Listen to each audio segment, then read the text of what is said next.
আমাদের দেশে একটা টেন্ডেন্সি আছে, পরীক্ষায় A+ না পাইলে কই তুই কি করলি, পাশের বাড়ির ছেলে A+ পাইছে, যা ওর পা ধোয়া পানি খা।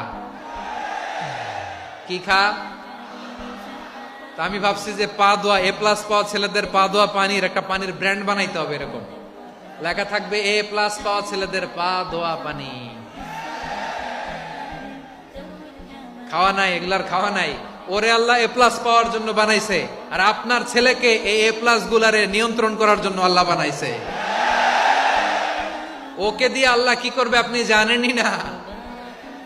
একটা A+, একটা A গ্রেড একটা মানুষের জীবনকে ঠিক করে দিতে পারে না। আপনার ছেলেকে আল্লাহ অন্যদিকে যোগ্যতা দিয়েছে। ওদের মনোবল ভাঙবেন না, খবরদার খবরদার। ছেলে মেয়েদের মনোবল ভাঙবেন না। যাকে দিয়ে যেটা হবে তাকে দিয়ে সেটা করতে হবে, তার প্রতিভাকে সেভাবে কাজে লাগাতে হবে। তাহলে বাংলাদেশ আমাদের এই জনসংখ্যা জনসম্পদে রূপান্তরিত হবে।